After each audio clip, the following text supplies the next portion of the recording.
Bonjour à tous et bienvenue dans ce nouveau numéro de votre podcast Autour d'un verre. Ça fait très longtemps qu'on s'est rencontrés, en tout cas, mais nous sommes de retour et je vous promets que en 2025, en tout cas, on sera très très régulier. Donc, et on sera là avec un grand plaisir. On aura l'occasion de vous rencontrer tous les week-ends et on aura donc des invités de qualité. On sera très heureux donc de vous apporter des contenus très très intéressants autour d'un verre comme d'habitude. Et aujourd'hui, nous avons un invité très très spécial.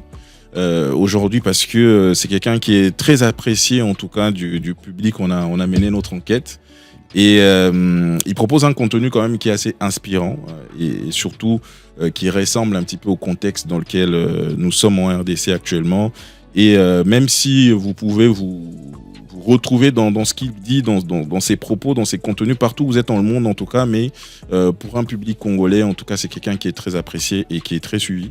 Il est conférencier, il est motivateur, mais aussi il est professionnel, ou on va dire, ou je vais même me permettre de dire expert de ressources humaines, c'est ça ? Donc expert en ressources humaines, et il nous fait l'honneur d'être notre invité aujourd'hui pour parler de lui, de son univers, de son secteur d'activité. Mesdames et messieurs, celui que vous connaissez sous le nom de Monsieur Mouteba, Hassan Mouteb, est ici, is in the building, mesdames et messieurs. Bienvenue Hassan. Merci à toi. Merci en tout cas autour d'un verre, hein, en tout cas merci d'être là. Merci d'ailleurs pour l'invitation, c'était vraiment un grand honneur. Oui, ça fait très longtemps que je voulais vraiment t'inviter parce que je trouve que ce que tu fais sur les réseaux est quelque chose de très très noble. Ça accompagne beaucoup de gens et beaucoup de gens sont déjà retrouvés dans ce type de situation. Pour nous qui avons pendant plusieurs temps cherché du boulot à gauche à droite, on ne sait toujours pas peut-être comment se tenir, comment se présenter, quoi dire lors des interviews. Et heureusement, tu es là et tu nous aides avec tes capsules, avec tes vidéos pour nous orienter. D'accord. Et en tout cas, merci beaucoup pour ce que tu fais. Et je pense que c'était très important qu'on soit avec toi aujourd'hui. D'accord. Alors, on va commencer l'émission. Donc, on est autour d'un verre, comme on le disait en off. Hein, donc, tu es à l'aise, tu es à la maison, tranquille. C'est pas une émission politique, donc on est on est vraiment comme à la maison. Alors première question, vraiment moi je vais déjà avant est-ce que je t'ai bien présenté en disant voilà que tu étais conférencier, motivateur, expert en ressources humaines. Est-ce que j'ai bien fait l'intro parce que j'ai pas trouvé grand-chose quand même sur toi quand je faisais mes recherches. Ça c'est quand même. Merci encore pour la parole et pour l'invitation. Expert, c'est trop prétentieux, c'est beaucoup trop. Donc on va dire que depuis 10 années, je travaille dans les ressources humaines. Oui. Et j'ai eu à travailler pour pas mal d'entreprises ici. Actuellement, je suis basé à l'étranger, toujours dans les ressources humaines. Je dirige une ONG qui s'occupe de l'employabilité des jeunes. Donc dans le cadre de cette ONG-là, donc je donne des conférences un peu partout, principalement dans les écoles. Ok. Pour parler du monde de l'emploi et des exigences du monde de l'emploi aux élèves. L'idée, c'est de les permettre qu'ils se préparent pendant qu'ils sont élèves sur les exigences et les réalités du marché de l'emploi. Voilà. L'ONG s'appelle Demain. Donc, je donne également des conférences. Ok. Et dans mes contenus, que j'inviterai d'ailleurs tous les abonnés à suivre Monsieur Mouteba sur TikTok ou sur Facebook, je partage également de la motivation parce que c'est important. Voilà. Ce qui nous entoure aujourd'hui est tellement sombre et bizarre, Oui.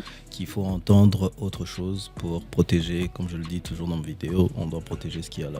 Exactement. Merci beaucoup. beaucoup. C'est un peu ça. Merci beaucoup. Alors moi, avant de commencer, j'aimerais te poser vraiment la question que je me vengeais un petit peu. La question que tous les RH nous posent à nous. Et on va essayer de te la poser à toi. Est-ce que, en quelques lignes, tu peux nous parler de toi ? Sans parler de ce que tu fais de manière professionnelle, mais de la personne de Hassan. Qui est Hassan ? Hassan, c'est quelqu'un d'assez simple. C'est toujours difficile de parler de soi, hein, même si c'est vrai qu'en tant que recruteur, on pose facilement cette question-là. On va dire je suis simplement un Congolais, quelqu'un qui essaie de regarder différemment le monde qui l'entoure et de voir s'il peut apporter quelques petits détails. Voilà. Philosophiquement, je dirais que c'est ça que je suis. Parfait. En tout cas, ça dit beaucoup déjà de qui tu es et de tes objectifs et tes ambitions. Alors, Comment tu as fait pour justement atterrir dans ce secteur-là? Quand tu étais très jeune, après tu es toujours jeune, mais quand tu étais très très jeune, quand nous tous on rêvait d'être footballeur, musicien, artiste, médecin et tout, qu'est-ce qui t'a poussé toi à choisir ce secteur-là des ressources humaines? Vous allez peut-être être surpris, je dirais le hasard.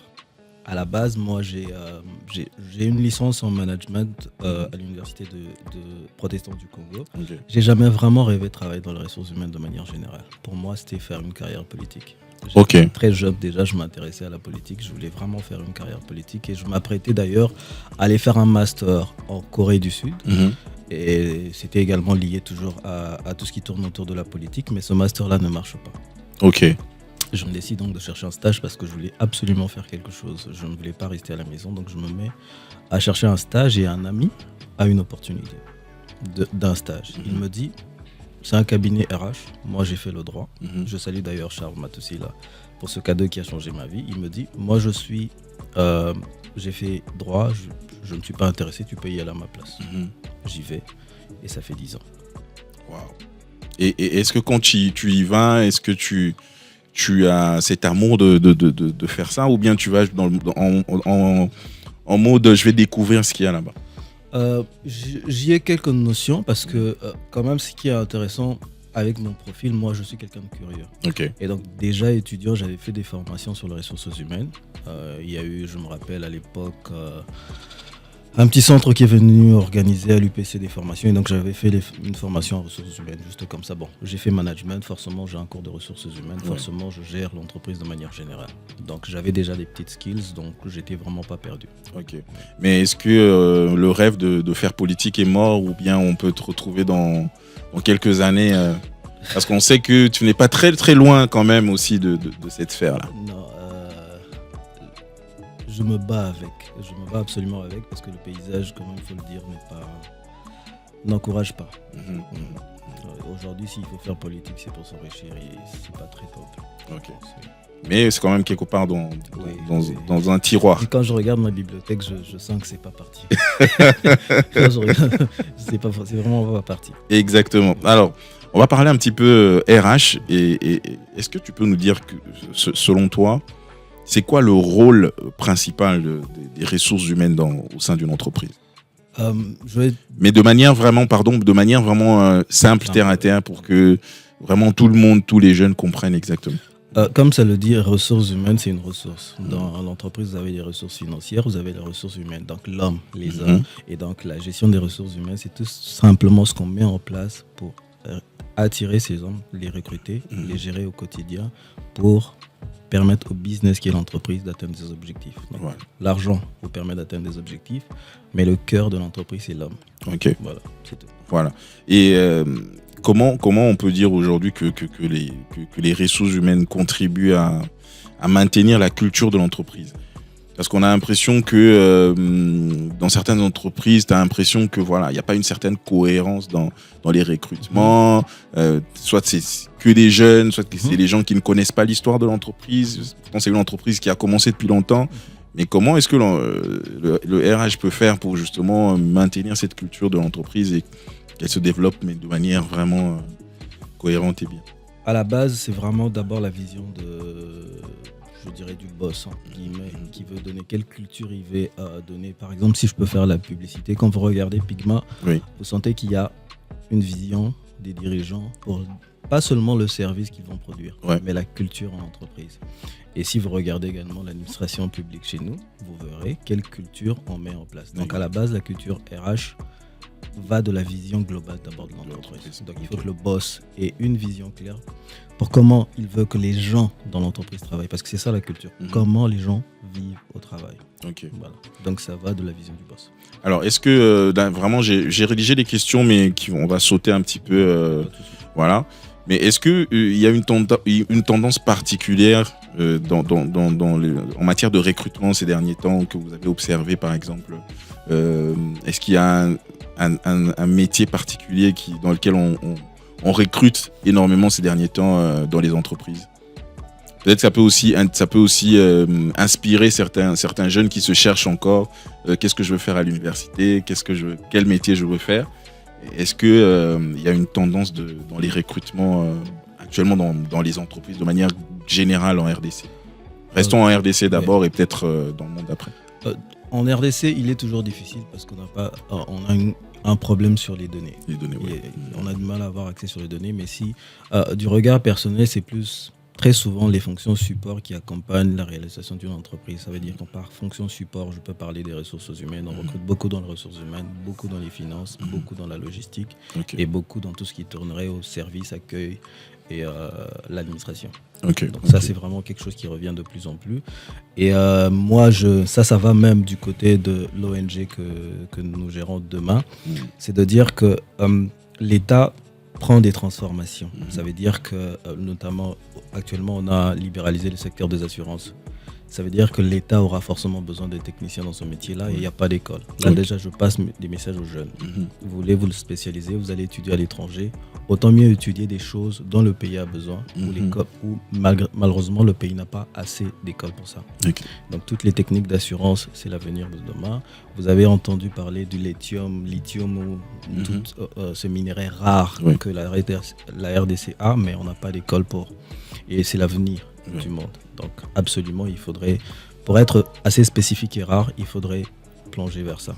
Et aujourd'hui, je dirais pour l'avenir encore dans le domaine informatique, tout ce qui est intelligence artificielle, tout ce qui est sécurité informatique, voilà. Ça, c'est un peu l'avenir. Donc pour résumer, je dirais, on recrute beaucoup dans les fonctions support, qui sont les ressources humaines, logistique, finance. Et il faudrait aussi regarder sur l'avenir. Ça veut dire que l'État congolais, votre pays, va où?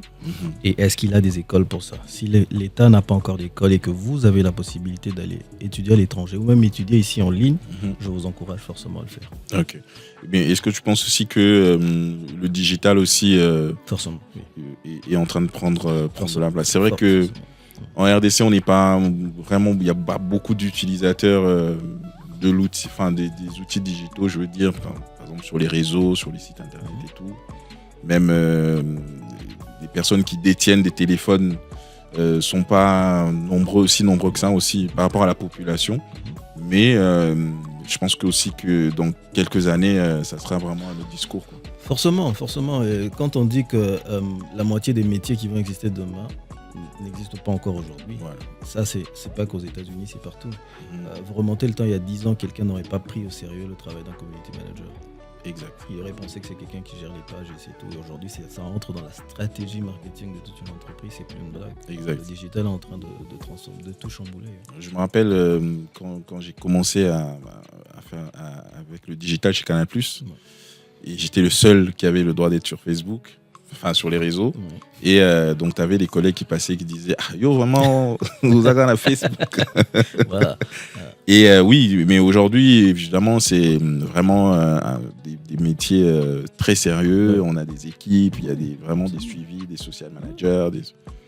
Exactement. Et dans 2 ans, 3 ans, ça sera encore beaucoup plus grand. Absolument. Alors, moi, je suis tombé sur une vidéo récemment, un audio, je crois, où le président de la République disait que l'État ne crée pas d'emplois. Okay.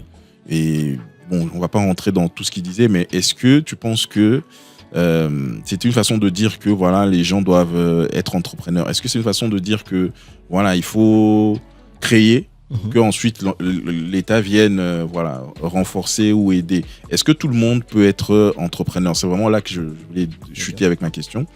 Est-ce que tout le monde est appelé à être entrepreneur, ou bien il y a une catégorie de personnes qui sont appelées à faire cela? Évidemment, il y a beaucoup de sacrifices derrière, il y a beaucoup de réalités, mais est-ce que tout le monde peut le faire? Ou bien, il faut quand même déjà que les gens sachent que c'est aussi important d'aller déposer un CV et travailler dans une entreprise, quoi. Merci pour la question. Donc, on a bien précisé que nous ne contredisons pas le chef de l'État. Oui. En tout cas, ça nous aide juste à introduire le... Voilà. Non, parce que le discours est répété. Il a encore été répété par la Première ministre. Mais moi, j'ai déjà mon avis sur la question bien avant d'entendre les messages des politiques. Je vais vous donner des chiffres. Lorsqu'on lance l'ONG demain, donc on fait également des recherches sur la question de l'emploi à l'époque. Vous avez par exemple 2016 ou 2017, l'Ouganda avait plus de femmes entrepreneurs que les États-Unis. Ok. L'Afrique, ça c'est aussi des données de la Banque mondiale. L'Afrique subsaharienne et l'Amérique latine, donc le Brésil, toute l'Amérique du Sud et l'Afrique subsaharienne, on avait plus d'entrepreneurs qu'aux États-Unis. Pour dire que pour entreprendre, les gens entreprennent. Mais l'entrepreneuriat qui change le paysage économique d'un pays n'est pas celui qu'on est en train de nous vendre ici. Ok. Cet entrepreneuriat-là ne se fait pas sans l'État. Un État fort, un État visionnaire, parce que c'est l'État qui doit créer le cadre pour entreprendre. C'est pas, j'ai l'impression, c'est vraiment mon impression, qu'on est en train de parler d'entrepreneuriat aujourd'hui comme si c'était là et que les jeunes ne voulaient pas entreprendre. Et qu'il faut maintenant sensibiliser les jeunes à l'entrepreneuriat. Non. Il faudrait, ça c'est mettre la charrue avant le bœuf. En principe, il faut créer un cadre et même sans coaching, sans incitation, je voulais dire, les gens vont entreprendre s'ils veulent entreprendre. Et c'est l'État qui crée le cadre. L'accès au financement, le contrôle, le développement même de la main-d'œuvre dans une contrée, tout ça, c'est des politiques que l'État met en place. Et donc, si l'État n'a pas fait ça, inciter les jeunes à entreprendre, pour entreprendre, je viens de vous donner les chiffres, mais ils ne sont pas riches, ces entreprises ne grandissent pas, ces entreprises n'ont pas un avenir, parce que tout justement, au préalable, l'État n'a pas mis le cadre et la quasi-totalité de ces entreprises sont dans l'informel. Ok. Donc, pour parler d'entrepreneuriat de manière sérieuse, il faut que l'État soit sérieux. Entre guillemets, ça veut dire que l'État crée le cadre pour que les entreprises... J'étais en train de lire, aux États-Unis, il y a 21 millions de micro-entreprises. Ça veut dire l'entreprise avec une personne. 21 millions. C'est de l'emploi, c'est des impôts, ça représente tellement. Okay. Donc le problème, c'est pas d'abord de coacher les jeunes, de les inciter. Non, l'État crée le cadre. On est dans un environnement de libre marché, ça va se faire automatiquement. Voilà. Ce qui dirait justement, pour un jeune intelligent qui vient d'entendre ce que tu viens de dire, ça veut dire qu'il ne faut pas négliger le fait d'abord d'aller aussi déposer des CV à gauche, à droite et ne pas s'hasarder tout simplement, se dire je vais entreprendre parce que justement le cadre n'est pas encore propice et du coup ça peut te demander énormément d'efforts et de temps et voilà. Je ne dirais même pas ça comme ça, mais c'est tout à fait ça. C'est qu'aujourd'hui, malheureusement, qui parle aux jeunes ? Tout le monde parle aux jeunes. Or, il devait y avoir des canaux officiels qui, avec des données, avec une vision, a un discours. Parce que quand vous entendez les jeunes sur Internet, l'entrepreneuriat est devenu un effet de mode. Voilà. On dirait que ça fait genre. L'entrepreneur, c'est le plus intelligent, c'est celui qui a compris la vie. Le salarié, c'est celui qui n'a pas compris la vie. J'avais un débat récemment, je disais que je ne sais pas si on va me contredire par rapport aux statistiques. Aux États-Unis, le plus gros employeur, c'est encore l'État. Donc, entreprendre. Et aux États-Unis, si vous avez les plus grandes entreprises là-bas, c'est parce qu'il y a les meilleures écoles. Et ce n'est pas un hasard si vous trouvez les plus grandes entreprises là où il y a les meilleures écoles. Voilà. Il y a un lien. C'est pas un hasard si la Chine, avant Covid, la Chine était le pays qui envoyait le plus d'étudiants aux États-Unis. Et la Chine est la deuxième puissance économique. Il y a un lien entre l'école et le monde du business. D'ailleurs, c'est le monde du business qui façonne, qui est un peu modèle l'école. Mais pour répondre à la question, s'il fallait entreprendre, c'est pas une question de mode. Et d'ailleurs, moi, je l'ai dit, vous apprendrez beaucoup plus rapidement et de manière pratique en travaillant pour quelqu'un. Voilà. Ce n'est ni... en tout cas, il faut qu'on change le discours et il faut que les politiques ou bien, je peux dire l'État, ait un discours cohérent face aux jeunes parce que les jeunes sont facilement tombés dans le buzz. Et je vois ça. J'ai vu des jeunes qui ont commencé déjà à la base à négliger les études, après se lancer en entrepreneuriat, se casser les dents et maintenant chercher à vouloir redresser les choses. Okay. Donc, on peut entreprendre n'importe où, n'importe comment et on peut apprendre chez quelqu'un et devenir. Et je crois que dans mes vidéos, j'ai cité les exemples de plusieurs entrepreneurs, notamment aux États-Unis, qui ont d'abord travaillé pour autrui, qui ont d'abord eu des gros diplômes et qui ont créé des plus grandes entreprises. On va chez Netflix, HP, la liste est longue. Voilà. Ok. Donc, étudier d'abord, très important. Apprenez, et c'est pas une honte d'apprendre en travaillant chez quelqu'un. Et ensuite, vous verrez si la passion est toujours là pour entreprendre. Alors, on va revenir sur, on va quitter le secteur de l'entrepreneuriat parce que c'est quand même un domaine très vaste qui nécessite une émission à part entière. Et on va revenir sur vraiment ce pourquoi je voulais qu'on parle avec toi, c'est vraiment pour je te pose des petites questions comme ça qui vont inspirer un jeune, qui vont inspirer quelqu'un qui cherche de l'emploi, mais aussi qui vont parler aussi de l'autre côté des employeurs, des RH, et peut-être qu'ils vont aussi se retrouver dans tes propos. Alors, quelles sont les astuces que vous donneriez à un demandeur d'emploi pour qu'il puisse réussir vraiment son entretien d'embauche? Parce que c'est vrai qu'on postule tout le temps, voilà, on vous fait un mail, venez. Mais arrivé lors de l'entretien d'embauche, peut-être que vous aviez le profil, mais vous ne vous vendez pas bien, peut-être vous ne répondez pas comme il se doit, vous dites ce qu'il fallait pas dire, et vous gâchez tout. Alors, quelles sont les astuces que vous pourriez donner à un demandeur d'emploi? Je crois que ça fait partie d'une formation que j'ai donnée en interne il y a quelques années. Il y a des choses qu'on fait avant un entretien d'embauche. Il y a des choses qu'il faut faire pendant un entretien d'embauche. Même moi qui suis recruteur, je me prépare pour un entretien d'embauche. C'est pas inné. Chaque entreprise est différente, chaque poste est différent. Et donc, il faut savoir au minimum une petite préparation. Notamment parfois, vous avez des candidats qui arrivent. Il a tellement postulé à plusieurs offres, il ne sait même pas, il ou elle ne sait même pas pour quel poste il postule, pour quelle entreprise. Et donc, à ce moment-là déjà, ça montre votre manque d'intérêt sur la boîte. C'est mal vu. Donc, première astuce, vous commencez à vous renseigner.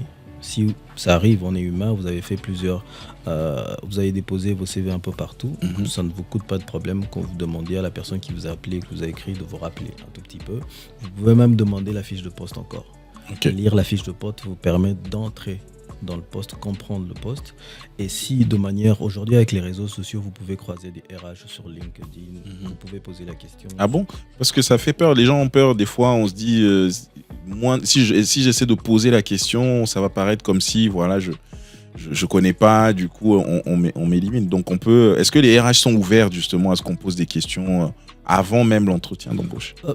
Du moment que vous ne demandez pas la réponse, vous voulez simplement, de manière informelle, est-ce que je peux vous orienter, il n'y a pas de souci, quel type d'entretien, ça se fait. Vous posez quel type de questions, quel type d'entretien, vous pouvez le demander, on vous le dira. Mais on vous donnera pas les questions techniques, mais on vous dit plus ou moins le timing de l'entretien. Est-ce qu'il faut avoir l'accoutrement qu'il faut, parce qu'il y a des postes où ça commence déjà comment vous êtes habillé. Voilà. Tout ça, vous pouvez le poser, pas de souci. Ok. Donc ça, ce sont des choses qu'il faut faire avant l'entretien d'embauche. Ça veut dire que vous êtes allé sur Internet, vous avez assez d'éléments sur la boîte, si vous ne la connaissez pas, la boîte de manière générale, le poste. Mais le poste, autant si vous le pouvez savoir ce qu'on attend du poste dans l'entreprise pour laquelle vous postulez, mais également un 360 sur ce poste-là de manière générale. Ça veut dire quoi un community manager de manière générale? Est-ce qu'il y a une particularité pour un community manager, je dis ça bêtement comme ça, pour Canal+ ou pour Pigma, par exemple. Voilà, bêtement comme ça. Tout ça se prépare avant. Se prépare avant. Et maintenant, pendant l'entretien, vous êtes devant le recruteur. Est-ce qu'il y a des astuces? Je dis encore, je suis recruteur, mais quand je suis à la phase candidat, j'ai le même track que tout le monde, ça arrive. Et donc, la première chose, c'est d'abord être à l'aise. Logiquement, c'est les personnes qui vous reçoivent qui sont censées vous mettre dans les conditions. Vous faire comprendre que c'est un échange ici, c'est pas un procès. Voilà. D'accord? On est déjà, mentalement, les gens viennent en entretien en se disant, les RH, c'est les boss, nous, on a besoin d'emploi. Non. Le RH a besoin de quelqu'un. Et toi, probablement, tu es la personne dont j'ai besoin pour résoudre un problème technique chez moi. Ouais. Donc, 50-50. J'ai un poste, tu as des compétences. Donc, venons déjà 50. Mentalement, dites-vous que c'est 50-50. Et quand l'entretien commence, si vous n'êtes pas à l'aise, faites-le savoir. On peut faire un break. En tout cas, vous devez être sûr que vous êtes dans les meilleures conditions. Les questions qui vous sont posées, parce que parfois c'est aussi ça, on vous répond, si vous n'avez pas compris la question, vous demandez, on peut reformuler. Parfois il y a des candidats qui perdent le temps. Moi, par exemple, j'ai travaillé pour une institution où la quasi-totalité des entretiens se font en ligne et ils sont chronométrés. Ça veut dire que du moment où vous avez commencé à répondre, votre temps est décompté. Voilà. Et imaginez que vous avez perdu 3 minutes parce que vous n'avez pas compris la question. C'est des choses simples, vous demandez, on reformule. Et vous pouvez également avoir un petit bloc mémoire, un carnet. C'est aussi très intéressant. Et pendant l'entretien, pour prouver que vous êtes intéressé, je pense qu'il faut aussi ramener des questions à vous. Ok. En lisant la job description, les informations que vous êtes allé prendre au préalable, forcément vont susciter deux, trois questions. Ok. Et donc, il est intéressant de ramener ça aussi. Ah, super. Ok. Bon, après, à vous entendre parler, ça paraît beaucoup plus simple parce que c'est vrai que c'est toujours stressant. Tu sais pas, est-ce que ma façon de m'asseoir, ma façon de... Et il y a toujours, je sais pas si tu as déjà entendu ça, il paraîtrait qu'il y a des pièges que les recruteurs posent aux recrutés, aux candidats. Est-ce que ça existe vraiment? Par exemple, je dis n'importe quoi, j'ai déjà entendu ça quelque part. On va te servir à boire, par exemple. On va t'amener une boisson sucrée, mais on va pas l'ouvrir. On la laisse devant toi. Et si tu sautes dessus et que tu l'ouvres avec tes dents, on dit ce gars, il est impatient, il est truc. Mais si tu restes là tranquille, tu attends qu'on vienne te servir, ça prouve que voilà, c'est comme quelqu'un de patient, de posé. J'ai déjà entendu ça plusieurs fois. Je ne sais pas si tu as déjà entendu ça. Non, mais j'ai déjà entendu pas mal de choses également pour tester le candidat. Mais à la base, après, ça dépend d'une entreprise à une autre, d'un poste à un autre. Mais très souvent, c'est plus les règles de politesse qu'on regarde. Parce qu'il y a des gens, j'ai déjà reçu un candidat. Pendant qu'on est en train de parler, il est en train de tournoyer sur sa chaise. Mais vous arrivez, vous êtes en train de tutoyer des gens qui sont pas, vous n'êtes pas amis. C'est des petites règles de politesse comme ça. Ça peut en dire long sur les gens. Okay. Il y a des petites choses en entretien d'embauche, ça en dit long sur la personne. Voilà, en tout cas, moi, j'inviterai les gens à vous suivre sur vos réseaux. Il y a énormément de conseils par rapport à ça, comment vous tenir, comment parler, comment avoir des entretiens, ça peut toujours aider. Alors, une autre question, c'est que il y a beaucoup de jeunes diplômés qui se plaignent sur le fait que les entreprises vont exiger, avant d'engager, une certaine expérience, 5 ans, 10 ans d'expérience, alors qu'on sait très bien que tu viens de l'université. Et ça démotive beaucoup de jeunes qui vont regarder peut-être juste la fiche de poste ou l'offre d'emploi. Et dès qu'ils voient 2 ans, 3 ans d'expérience, ça démotive, alors qu'ils se disent que j'ai le talent, je peux le faire, mais j'ai pas l'expérience. Comment réagir face à ça et que doivent faire ces étudiants-là justement face à ça? Ok, je peux comprendre la frustration, mais il faut à la base savoir que les entreprises, c'est du business. Si toi tu es recruté et qu'on est en train de te former pendant que tu es en train d'apprendre, l'entreprise a des charges sur toi. Et si finalement tu n'apprends pas ou tu n'apprends pas rapidement, c'est l'entreprise qui perd. On inverse les rôles, même le jeune à la place de l'entreprise choisira quelqu'un qui peut faire le job maintenant et ici. C'est ce que l'entreprise a des targets. Donc elle veut quelqu'un qui peut faire les choses maintenant. Mais après, il y a une autre question que j'ai toujours posée aux jeunes. Quand tu regardes une offre d'emploi, est-ce qu'il ne te manque que l'expérience? Vous voulez faire croire comme s'il n'y a que l'expérience qui manque. On parle parfois des techniques que tu n'as pas vues à l'école, des outils digitaux que tu ne maîtrises pas. Parce que le recrutement est tout un processus. Tu as l'expérience, mais on vient en test écrit, en test pratique sur certaines choses. Tu échoues malgré l'expérience. Donc il ne manque d'abord pas l'expérience aux jeunes. C'est quelque chose qu'ils doivent absolument, je répète ça souvent, il ne vous manque pas que l'expérience. Et ce qui vous manque là, vous pouvez développer ça aujourd'hui grâce aux outils digitaux. Et deuxième chose, la question d'expérience, on n'a pas le choix. Ça ne va jamais changer. Vous ne ferez jamais un défilé pour dire aux entreprises arrêtez. Non, c'est impossible. D'abord, il y a des entreprises qui recrutent des juniors. J'ai salué certaines banques qui ont un programme qui prennent des juniors, des personnes qui n'ont pas d'expérience. On parle des programmes jeunes banquiers pour certaines banques, ça existe. Mais aussi, je vais toujours demander aux jeunes que l'expérience, vous pouvez l'avoir partout. Le problème avec vous, c'est que vous voulez être traité comme quelqu'un qui a de l'expérience. C'est pas logique. Le marché est rude. On parle d'un taux de chômage qu'on ne peut même pas répéter en public. Okay. Et donc, logiquement, vous devez être le plus combatif possible. Donc, développer des astuces beaucoup plus que les autres candidats pour vous démarquer. Exact. Vous finissez, vous n'avez pas l'expérience, le marché exige l'expérience. Qu'est-ce que je fais pour avoir l'expérience? J'accepte de travailler, j'allais dire n'importe où. Partout où il y a du boulot, je le fais. Le problème avec le jeune, pas d'emploi et il va croiser le bras jusqu'à ce qu'il trouve l'emploi. Ça sera toujours difficile et tu prends du retard. 5 années après, ton diplôme est obsolète. Ouais. Tu ne peux pas venir 5 ans après, tu n'as pas travaillé, tu dis que je suis licencié en droit ou en économie. Donc il faut s'insérer. Les ONG, nous on a une ONG, on ne vous paye pas, mais celui qui est assistant administratif là apprend à écrire une correspondance. La personne qui sera réceptionniste, elle apprend un métier. Il y a des ONG qui forment, j'ai vu des ONG qui forment des personnes en situation de handicap sur les questions liées à l'informatique. Vous toucherez à des choses, donc faites des choses. Travaillez bénévolement, ils vont se fâcher, mais c'est une vérité.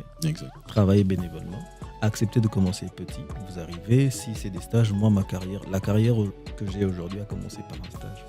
J'aurais dit que non, je viens de finir, je veux un boulot directement, peut-être que j'aurais eu une trajectoire différente. Et vraiment, ce que tu dis là, c'est très très important parce que j'ai une expérience similaire. Déjà, j'aimerais citer Madame Suzy Bakajika qui m'a donné un conseil il y a très très longtemps, qui m'a dit que si tu veux, c'est dans des petits boulots. Enfin non, je reformule. Elle m'a dit que quand tu trouves des petits boulots, quand tu commences un petit boulot qui te paye pas, travaille comme si on te payait des millions. C'est-à-dire vraiment profites-en pour apprendre, pour maîtriser le métier, pour que demain, quand tu auras un vrai boulot, en tout cas, que tu sois à l'aise. Et moi, j'ai une expérience similaire avec ce que tu viens de dire, avec Canal+. Quand j'ai postulé pour le poste de community manager, enfin en tout cas de chargé de com digital, média digital, déjà il y avait 70 candidats, donc on était à 70 dans la salle, mais moi je n'avais jamais géré de page d'entreprise avant, donc j'avais zéro expérience. Mais l'astuce qui a fait qu'on me prenne justement, c'est que j'ai montré les compétences que j'avais à côté qui peuvent être très importantes pour ce poste-là. Je leur ai dit clairement, si vous prenez quelqu'un d'autre qui a déjà géré une autre entreprise, qui a été à Vodacom, à RTL, ou je sais pas moi où, c'est bien, mais vous aurez besoin de quelqu'un qui va créer des visuels, quelqu'un qui va faire des photos, montage et tout et tout. Moi, l'avantage que j'ai, c'est que je sais faire le montage, je sais faire des photos, je sais faire la créa, je sais faire des visuels, je sais écrire, et vous n'aurez pas à engager quelqu'un d'autre pour ça. Et c'est ça, et là on me l'a vraiment dit après, et c'est ça qui a vraiment basculé tout le monde. Pourtant, il y avait des gens qui venaient d'autres entreprises qui avaient déjà des 2 ans, 3 ans d'expérience. C'est exactement ça. Et d'ailleurs, je te remercie de donner cet exemple-là. Bon, je dis toujours aux gens, ça se joue à des petits détails. Peut-être qu'il y avait des gens plus expérimentés que toi, mais ils n'avaient qu'une ligne. Peut-être même que lorsqu'on a publié l'offre d'emploi, on ne savait pas qu'on aurait besoin de quelqu'un qui aurait tout ça. Et toi, tu sais tellement te vendre, on s'est rendu compte que oui, nous on recherche un profil, alors qu'on peut avoir beaucoup plus. Et finalement, tu as eu le poste. Mais pour revenir aux jeunes, je dis toujours un conseil de Lingala, Bazora Moussala Moussala. Ça, je veux le dire, Lingala, Bazora Moussala Moussala. C'est au boulot que tu auras du boulot. Exact. Donc, apprends à faire ce qui se présente. Exact. Voilà. Très, très, très bon conseil. Même un petit boulot, Kende, c'est là que tu verras une offre passer, c'est là que tu entendras quelqu'un dans le couloir dire Tozo Luka Moututel, Tozo Luka Tel. Offre à Liboso, ça se discute en interne. Exact. Alors, une autre question très très importante, en tout cas cette question-là. Moi, personnellement, j'ai hâte d'entendre ta réponse sur cette question, parce que c'est une question qui revient très souvent et on ne sait toujours pas quoi dire. C'est quand on te dit quelle est votre prétention salariale. Tu te retrouves devant le RH et on te dit voilà, combien tu veux qu'on te paye pour ce poste. Tu sais combien tu aimerais qu'on te paye, mais tu sais pas si est-ce que je le dis, je suis hors budget, est-ce que je me dévalorise, est-ce que je dis la bonne réponse, est-ce qu'on va m'écarter directement, ou alors est-ce que c'est bien de dire vraiment le montant. Ou voilà, on sort toujours non, c'est à vous de me proposer, dites-moi ce que vous avez gardé pour moi. Qu'est-ce qu'on fait dans ce genre de cas-là? Non, il faut être le plus franc possible, parce qu'après tu signes. Après tu as dit 500, on te donne 500, tu signes. C'est toi qui vas vivre avec. Donc il faut être franc, mais il faut être malin au début, essayer de prendre le plus d'informations possible. Savoir s'ils ont déjà pas un barème pour le poste. Il y a des entreprises qui vous disent il y a des postes, il y a un barème. C'est-à-dire que pour ce poste, ça va de 8 à 7. Okay. Mais il y a des préalables. Quelqu'un qui a un certain type d'expérience ou qu'on est en train de débaucher dans une autre entreprise ne discute pas son salaire de la même manière que quelqu'un qui a moins d'expérience et qui peut-être qui a postulé.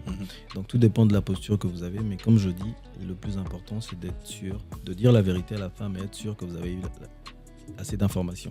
Vous demandez s'ils ont un barème salarial. S'ils le ont, ils vous communiquent. S'ils ne le ont pas, vous donnez un montant, mais vous laissez une porte d'ouverture. Vous dites discutable, je suis flexible.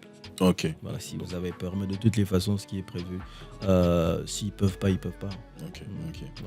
Voilà, mais jamais on va te disqualifier parce que tu as donné un montant ou parce que. Si on a 2 candidats, comme les gens des organismes internationaux disent, le moins, on dit quoi, le plus 10 ans ou le moins 10 ans. C'est une expression pour dire que les bonnes compétences, mais à moindre coût, forcément, ils vont prendre, mais ça arrive, mais pas toujours. Parfois. Ok. Vous savez, en tout cas, je ne dirais pas qu'un processus de recrutement est tout à fait linéaire, clair au départ. Parfois, on a Simon, on ne veut pas le perdre. On prend ce qu'il dit. On a juste le budget après. Ça existe. Il est tellement unique, on va ajouter le budget. J'ai déjà vu ça. Ah, super. Alors, avant de continuer, j'aimerais quand même on est trop sérieux, on parle trop boulot et tout, qu'on prenne une pause. Quand on regarde vos réseaux sociaux, en tout cas, je suis en train de te voyer tout le temps, désolé. Quand je regarde tes réseaux sociaux sur TikTok, sur Instagram, c'est littérature, conférences, motivation. Est-ce que tu es tout le temps dans ça? Est-ce que tu as des moments de plaisir, des moments où tu t'amuses, tu sors, tu prends un verre? Est-ce que, voilà, parce qu'on a l'impression que c'est que des livres. Est-ce que, voilà, on regarde un match, on sort manger un poulet? Est-ce que Hassan aussi, voilà, bien sûr, petites passions comme ça? Bien sûr. C'est qu'il est vrai que je suis peut-être devenu avec le temps, avec l'âge et le temps, quelqu'un d'assez casanier. Mais oui, quand même. On a de la famille, on a des amis, donc de temps en temps. Oui. Barça, Real? Barça. Non, je vais vous surprendre. Ah. Je disais à quelqu'un, aujourd'hui, il y a des gens qui légitiment le fait d'être en trouble. Ça veut dire qu'on est 3 dans un couple. Ouais. Les gens veulent plus de stress. Okay. Moi, je supporte 4 clubs au même moment. Ouais. Si vous direz que je ne connais pas le foot, vous avez raison. Non, tu es libre. De toute façon, ces clubs-là ne nous payent pas, donc du coup... Je choisis qui je veux. Je n'aime pas stresser pour... Voilà. Alors, je disais tout à l'heure, donc, quand on regarde tes réseaux sociaux, c'est vraiment littérature et tout. Ouais. Et d'ailleurs, je suis tombé même sur un de tes TikTok où tu présentais une dame qui est aveugle et sourde, mais qui a fait Harvard et tout. Et j'étais très intéressé. Je suis allé voir son histoire sur YouTube. Et mais est-ce que toi-même déjà tu as un livre écrit déjà ou c'est en projet? Un projet. Ok. Pour l'année prochaine ou bien pas encore. On va te mettre un peu de pression. On me met vraiment beaucoup de pression pour ce livre, mais ça viendra. Je pense que je vais m'y mettre peut-être probablement l'année prochaine. Oui. Ça sera sur toujours le secteur des ressources humaines ou bien ça sera des histoires, voilà, un roman. On va ouvrir une parenthèse qu'on va fermer rapidement. Ça sera plus pour des enfants accusés de sorcellerie. Ah, ok. Ouais. Et genre tiré d'une histoire vraie ou bien c'est vraiment... Avec eux. Ok. Ben, très, très hâte de lire ce livre, qui peut basculer en film aussi. On sait jamais. Oui, on sait jamais. Ça sera vraiment ça, ce sera le premier sur lequel je travaille depuis des années. Ok, super. En tout cas, très, très, très, très hâte de lire ce livre. Alors, moi, la question par rapport à la littérature, c'est... Ma première question, c'est comment on fait pour réveiller cet amour de la littérature chez les jeunes? Aujourd'hui, beaucoup de jeunes sont scotchés aux écrans. Beaucoup de jeunes, en tout cas pour la RDC et chez nous à Kinshasa, ont perdu le goût de la littérature. Moi, je me rappelle quand j'étais très jeune à Bukavu, j'ai été inscrit à l'Institut français. On allait lire des BD, des bandes dessinées et tout ça, tous les mercredis, je crois, ou un truc comme ça. Comment on fait aujourd'hui pour justement réveiller cet amour de la littérature chez les jeunes? Parce que moi, je suis convaincu que c'est par la lecture que vraiment beaucoup de choses s'ouvrent, même dans ta façon à toi-même, dans ta propre vie à toi. Il y a beaucoup de choses qui se cachent dans la littérature, mais évidemment, beaucoup de jeunes ne lisent pas. Ouais. Comment on fait pour les stimuler? Assez difficile de répondre à cette question-là. j'aurais répondu facilement si c'était pour les enfants à la maison. J'allais dire lisez devant les enfants. Oui, mais ça peut être voilà, même les jeunes, les petits jeunes aussi. Comme quelqu'un disait que les enfants ne nous écoutent pas, ils nous imitent. Donc lisez, parlez des livres, exposez la littérature et aidez les gens à lire. Parce qu'il faut savoir que c'est un problème qui ne date même pas de cette génération. Hein. C'est qui a dit déjà que si tu veux cacher quelque chose en noir, tu le mets dans la lumière. Voilà. Donc ça ne date pas d'aujourd'hui. Et après, il n'y a pas eu des vraies politiques, de vraie culture pour garder les gens dans la lecture. Vous avez même des universitaires qui écrivent des mémoires sans avoir lu un seul livre. C'est ça. Donc, le fléau, c'est un fléau. Ce n'est pas un petit souci. Mais moi, je pense que créer des contenus comme nous le faisons, c'est pour inciter, parce que je reçois quand même pas mal de retours. Là, par exemple, aujourd'hui, j'ai été invité par quelqu'un qui me suit sur TikTok, qui m'a offert un livre parce qu'il aime ce que je fais. Et il a dit qu'il a été inspiré par l'une des vidéos. Lui, il aime lire. Il aime les livres, mais pas peut-être la lecture. Lui, c'est plus des livres audio. Oui. Et j'ai partagé une technique selon laquelle je lis n'importe où. Petit à petit, c'est ce qui me permet de lire une grande quantité de livres par an. Voilà. Donc si comme ça on peut aider, oui, parce qu'au niveau structurel, je ne sais pas comment on va aider 14 millions de personnes à se mettre à la lecture. Parce que quand on dit les gens ne lisent pas, même à l'église. Ah oui. Même la Bible. Regardez, vous n'avez qu'à suivre la discussion des gens, vous comprenez que même la Bible, les gens ne lisent pas. Les gens n'aiment pas lire. Non, je comprends. Et en parlant de Bible, quand on parlait récemment d'un verset, là, Exode 21:10. Ceux qui aiment la Bible, ils vont voir, ils vont aller lire, ils vont comprendre de quoi je parle. Et il y a des gens qui ont découvert ça, ils disent quoi ? Non, ça c'est pas écrit dans la Bible, c'est écrit dans la Bible. Alors, mais est-ce que, avant de clore ce petit chapitre, est-ce que la stratégie c'est quoi ? Est-ce que pour dire que tu aimes la littérature, il faut absolument avoir lu les Victor Hugo, les noms, les classiques et tout. Ouais. Est-ce que tu peux lire n'importe quoi et dire et voilà et stimuler cet amour pour la littérature ? Déjà, la première piste, lis les sujets qui t'intéressent. Voilà. C'est déjà ça la première piste. Moi, par exemple, la motivation, le développement personnel, l'histoire politique du monde. Il y a ma femme qui me disait que tu aurais été prof d'histoire. Oui. J'aime la culture de manière générale. Okay. Donc, ces choses-là, ça me parle. Voilà pourquoi je me lance. Mais on peut lire la science-fiction. On vous dit que c'est Elon Musk, oui. Elon Musk lit beaucoup de science-fiction et regardez ce qu'il fait aujourd'hui. Voilà. Donc, lisez ce qui vous parle. Okay. Même si c'est l'histoire du football, lisez ce qui vous parle. Ouais, et il y a des livres sur tout. Voilà. Et même sur la sorcellerie. Voilà. Et on attend ton livre. Ouais. Alors, on va revenir un petit peu sur les recrutements, enfin pas les recrutements, mais plutôt sur la vie des employés, les relations entre employés et employeurs. Et malheureusement, il y a de l'autre côté parce qu'on a parlé plus des candidats qui viennent déposer de CV, mais il y a aussi de l'autre côté je sais pas de l'autre côté de quoi, mais en tout cas de l'autre côté. De l'entreprise. De l'entreprise, voilà. Il y a l'employeur. Et il y a toujours, très souvent, des employés qui sont vraiment dans des situations, on va pas dire en froid, mais qui vivent vraiment il y a une relation toxique entre les managers et les employeurs. Quelle attitude les employés, doivent avoir face à des managers toxiques, lorsqu'il y a une relation toxique entre manager et employeur et employé, comment on se comporte dans ce genre de cas ? En tout cas, tout dépend de l'entreprise dans laquelle vous travaillez. Il y a des entreprises qui ont des leviers qui permettent plus ou moins de protéger les gens. Dans d'autres, non. Il faut faire très attention avec un manager toxique. De manière générale, avec toute relation toxique, il faut faire attention. Vous pouvez développer... La relation peut s'arrêter, mais elle vous laisse les séquelles des maladies. Exactement. On a aujourd'hui des gens qui ont développé, après des burn-out, ont développé certaines formes de dépression chronique juste parce que les relations et la pression qu'il recevait de son manager a fini par détruire sa santé mentale. Donc c'est quelque chose à prendre très au sérieux. Et moi, je veux plutôt aller dans ces entreprises formelles qui mettent les moyens d'aider. Il faut parler. Il y a les ressources humaines qui sont là, il faut parler. Il faut que les ressources humaines s'engagent. C'est même le rôle des ressources humaines, la gestion des conflits également dans l'équipe. Votre manager reste votre N+1. Beaucoup de choses dans votre carrière dépendent de lui. Et si les relations ne sont pas bonnes, autant pour vous que pour lui, l'ambiance ne sera pas bonne. Donc il faudra parler.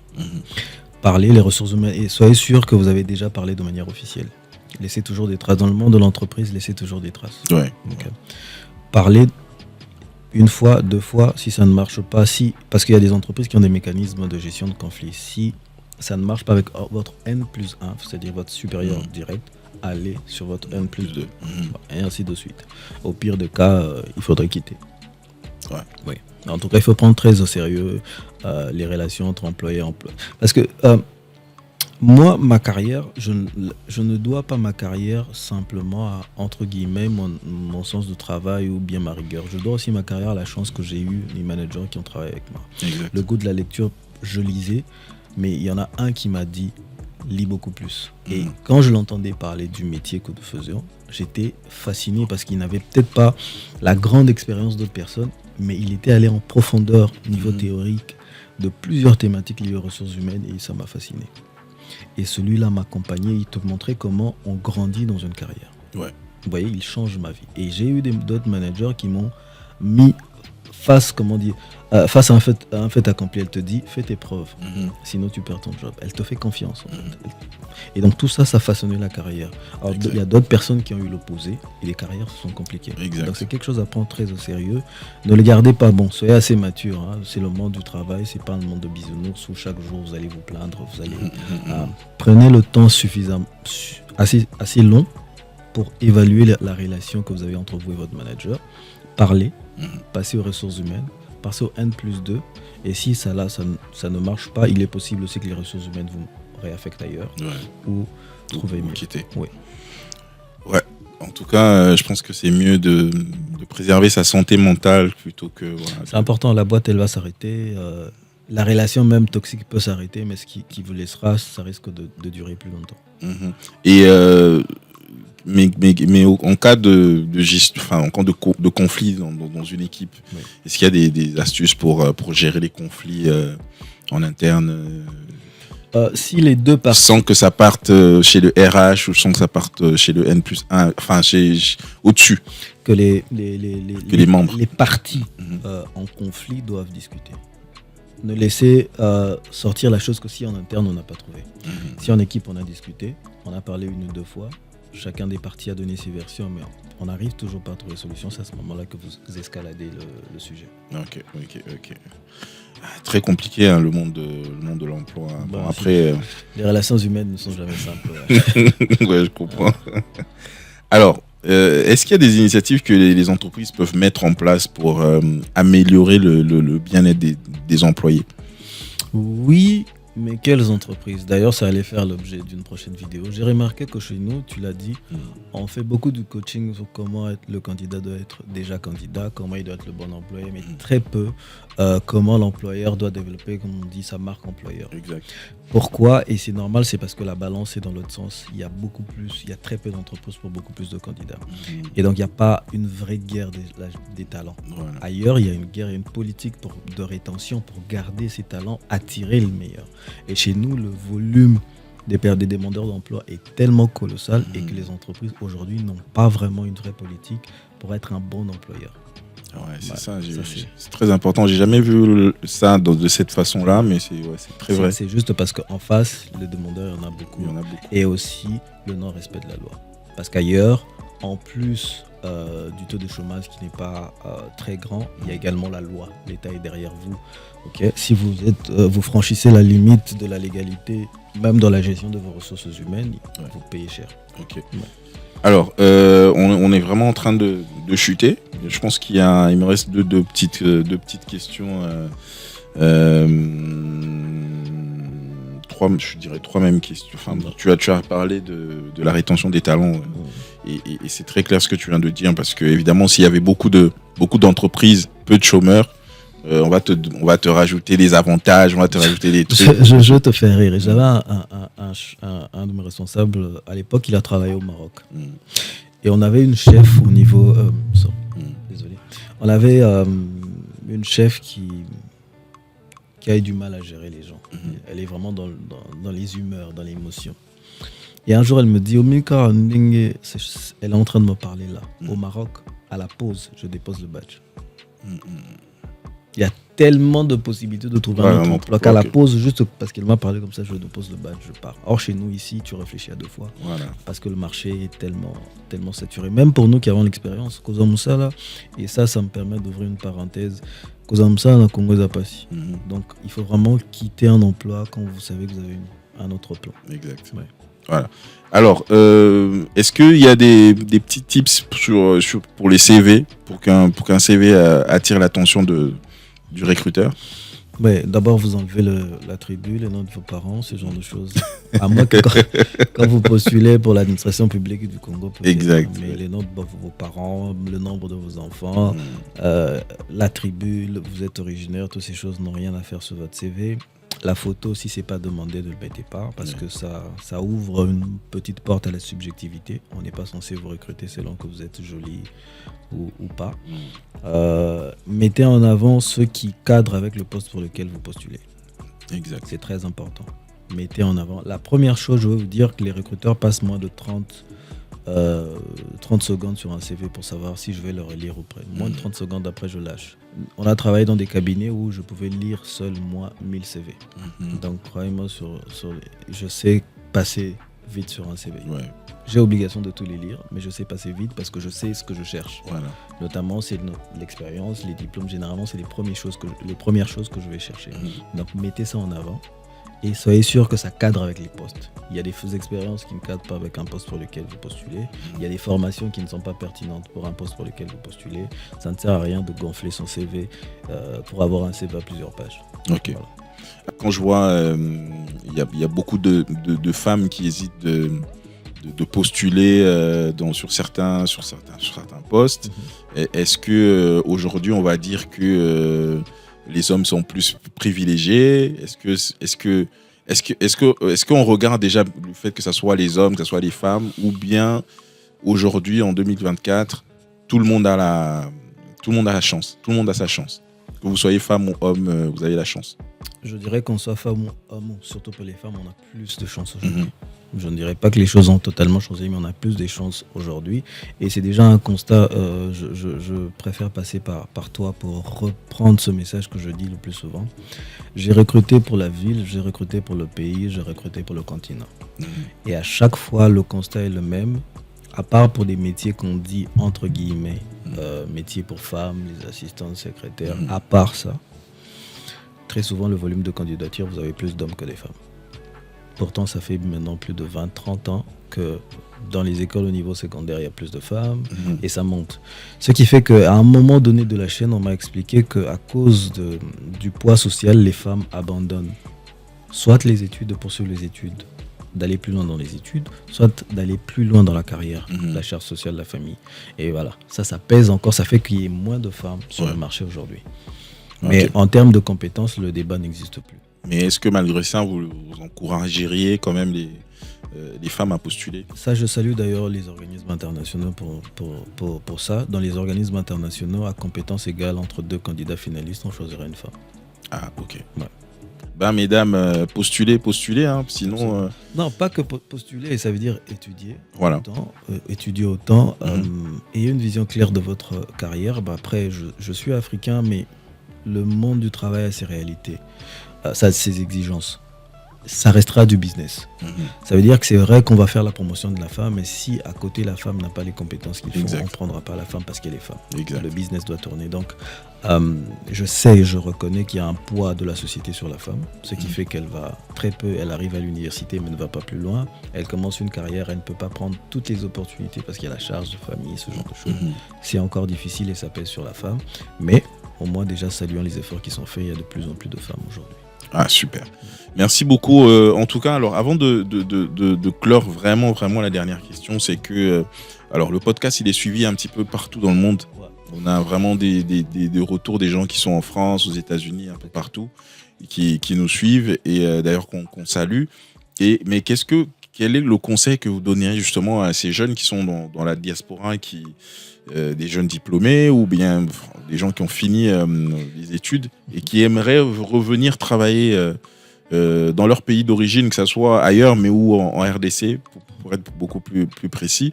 Quels conseils vous leur donneriez? Est-ce qu'ils sont, malgré leur diplôme, qu'ils ont là-bas, est-ce qu'ils sont les bienvenus ici? Est-ce qu'ils peuvent venir tenter leur chance? Est-ce que c'est peine perdue? Est-ce que voilà. Non, peine perdue, non. Ils ont forcément des choses que le pays n'a pas. Mais le conseil, ce serait déjà, c'est un courage de décider de laisser les conditions d'ailleurs pour revenir en Afrique. Mais il faudra mentalement un peu descendre. Se dire que ce que l'Afrique va m'offrir, ça va être difficile. Que ce soit la même chose que... Il y a des cas. Je reconnais qu'il y a des cas. Mais globalement, les conditions tout autour du job seront très souvent inférieures à ce que vous pouvez trouver en France. Donc quand vous faites le pas, mentalement, préparez-vous. Ouais. Et aussi, il faut savoir, je ne sais pas, il arrive parfois une forme de complexe de supériorité aujourd'hui avec quelqu'un parce que seulement elle a étudié à l'étranger. Elle pense avoir forcément un plus. Or, ce n'est pas ça. Parfois, quand on travaille avec eux, finalement, on ne voit rien d'extra. Donc, il faut un peu descendre. C'est ce que je veux demander, descendre. Forcément, l'avantage que vous avez d'avoir travaillé dans un milieu multiculturel vous ouvre les yeux, vous avez une autre vision. C'est un atout très, très important pour un business. Mais voilà, c'est tout ce que je peux leur demander, de baisser pas en termes d'exigence, mais en termes d'être réaliste. Voilà. Il y a beaucoup de choses qui ne sont pas encore normales. Exact. Voilà. Je salue une amie qui est en France qui va se reconnaître quand elle est à Kin. Je lui dis toujours d'activer le mot de Kinshasa et de désactiver le mot de Paris. Ah oui. Comme ça, tu n'as pas à comparer, à regarder. Très bon conseil d'ailleurs. Voilà. Merci beaucoup. En tout cas, on est très très ravis. Merci à toi vraiment pour ton temps et d'avoir accepté l'invitation. Et je pense qu'on aura peut-être, si tu voudras bien, d'autres numéros, d'autres occasions, en tout cas pour parler, pour vraiment encourager ce que tu fais. Je répète encore que ce que tu fais sur tes réseaux, vraiment c'est quelque chose de très noble et ça aide beaucoup de gens et je t'encourage encore une fois de continuer en tout cas et de ne vraiment pas baisser les bras. Merci beaucoup pour ça. Et voilà, merci d'être venu, d'être passé chez nous. Je sais pas comment tu trouves chez nous. Est-ce que tu as été à l'aise, tu as été bien reçu Impressionné. À part que je suis juste assis en face de la clim. Ouais, tout est parfait. Tout est vraiment parfait. Merci pour l'invitation. Excusez-moi, je vais dire. Merci pour l'invitation. D'abord, il faut se le dire, c'est quand même un honneur à être contacté comme ça parce qu'on trouve intéressant ce que vous faites. Tout le monde se sentirait forcément flatté. Et je te remercie pour l'ouverture, l'accueil très chaleureux. Je signale que toute la famille vous reçoit chaleureusement. Vraiment. Merci bien pour tout. Et j'espère que l'émission va vraiment aider quelqu'un. Voilà. Et je sonne. Pourquoi j'ai voulu me lancer dans ce conseil il y a bientôt 10 ans, quand on a lancé l'ONG Demain, c'est dire que parfois le chômage, c'était aussi parce que les gens n'étaient pas préparés au monde de l'emploi. Ouais. On est formé pour travailler, mais on ne nous dit pas comment fonctionne le monde de l'entreprise. Et à l'époque où moi j'ai lancé ce projet, il y avait une donnée qui me motivait. On disait que l'Afrique aura la population la plus jeune au monde en 2025, je crois. Et donc, les grandes entreprises vont se tourner vers l'Afrique. Mais là, il y a un problème. J'apprends que non. Les gens se sont tournés vers l'Afrique. Je ne sais pas si tu as vu la vidéo de Tim Cook. Non, pas encore. Il dit, nous n'allons pas en Chine que parce que la main-d'œuvre est gratuite. Nous allons en Chine parce qu'il y a des compétences. Parce qu'ils comprennent comment nous fonctionnons. Ok. Et maintenant, les gens sont en train de quitter la Chine. Malheureusement, ils ne viennent pas en Afrique. En tout cas, moins que ce qu'on espérait. Pourquoi ? Parce qu'on n'a pas investi dans notre capital humain. Exact. Et c'est un vrai danger. On ne va pas résoudre le problème de chômage comme ça. Il faut des vraies politiques de développement des compétences de capital humain. Être jeune, c'est une donnée essentielle. Dans tous les pays sérieux, avoir une population jeune, c'est une donnée essentielle. Exact. Voilà. Et donc, c'est un peu ça. Et on essaye comme ça de parler d'abord aux jeunes. Et peut-être demain, on parlera aux décideurs aussi pour mettre en place. Il y a tellement de choses qui se font. Le monde est en train d'aller très rapidement, mais on dirait que nous, on ne veut pas suivre. Je donnais un exemple. Cet exemple date d'il y a 10 ans. L'Afrique du Sud, parce que la Chine devenait le partenaire commercial numéro 1, l'Afrique du Sud a instauré le mandarin, la langue chinoise dans son école. Exact. Je viens d'apprendre aujourd'hui même que le Sénégal vient d'instaurer l'anglais. Les gens comprennent où va le business. Ouais. Et nous, on a des lithium, on a des minéraux rares. Mais est-ce qu'on a les écoles qui forment qui forment sur ça, sur l'utilisation. On est en train de parler de minéraux stratégiques pour une nation. Mais les capitaux sont étrangers. la ressource humaine technique et étrangère. Et on ne parle toujours pas de ça. On ne va pas résoudre ce problème de chômage comme ça, ni aujourd'hui ni demain. Et aussi, notre situation démographique fait qu'il y aura toujours plus de jeunes au chômage. Donc, j'espère qu'un jour, nos dirigeants vont regarder en profondeur cette question. En tout cas, merci déjà d'ouvrir ce sujet-là et je pense que tout ce qu'on peut faire, c'est justement te donner ce genre d'espace pour porter encore ta voix beaucoup plus loin, pour que justement ce combat qui est très noble soit encore plus connu, plus entendu. Et je pense que plus beaucoup de gens vont s'y intéresser, plus ça sera déjà le début de comment trouver une solution à ce problème-là. On l'espère en tout cas. Merci beaucoup d'être venu. Est-ce que tu nous dis comment on peut entrer en contact par exemple avec ton ONG demain, comment on peut te contacter toi si on veut pour des conférences ou je sais pas si tu as tes réseaux sociaux. En tout cas, c'est le moment où moi le ERH, je te demande de te vendre. Merci. En tout cas, oui, il faut absolument, je pense, très humblement, que certaines choses que nous disons a besoin d'être entendues par plus de personnes. Et donc aujourd'hui, il y a la magie des réseaux sociaux. Mais il ne faut pas le nier, ça fait vraiment des choses. Aujourd'hui, nous deux, c'est la magie des réseaux sociaux. Exact. Et donc voilà, mes 2 pages, je crois que sur Facebook, Monsieur Mouteba, ça sera la page, et sur TikTok, Monsieur Mouteba. Voilà. Vous serez déçus de voir qu'on ne danse pas, mais vous allez quand même aimer certains contenus que vous allez trouver là. Mais je reste très ouvert, selon la disponibilité, en tout cas, de partager. Ça fait 10 ans que j'anime des conférences dans les écoles, mon équipe et moi, pour parler d'emploi aux jeunes, pour combattre comment on vend l'entrepreneuriat aux jeunes et pour parler de la question de l'employabilité de manière générale. Donc je reste vraiment ouvert. Vous pouvez me contacter via les réseaux sociaux. Je ne suis pas encore très, très connu, donc je vais répondre. Non, t'es quand même une star. T'es quand même Monsieur Mouteba. Voilà, merci beaucoup. En tout cas, on va mettre tous les liens des pages sur la vidéo. Merci à vous de nous avoir suivis. Merci à tous ceux qui nous suivent de partout dans le monde. N'hésitez pas de vous abonner et surtout de liker, de commenter, de partager cette émission pour que la plupart des gens puissent suivre cette émission. Abonnez-vous sur nos pages YouTube, Rach TV 243. Abonnez-vous aussi sur nos pages Facebook, TikTok, Instagram, Rach TV également. Vous trouverez des contenus, des extraits de cette émission. Merci encore une fois à Hassan d'être là. Merci à celui qui a géré donc les caméras, la lumière, le son. Il est seul, on l'appelle l'ingénieur full. Hugues Ngewassi, merci beaucoup à toi. On se retrouve donc très prochainement avec un nouvel invité. Je suis sur quelle caméra d'ailleurs? Je suis là-bas. Ok. Je suis là-bas, ok. On se retrouve donc très prochainement avec un nouvel invité. Et entre-temps, on reste connecté autour d'un verre sur HTV. Ciao.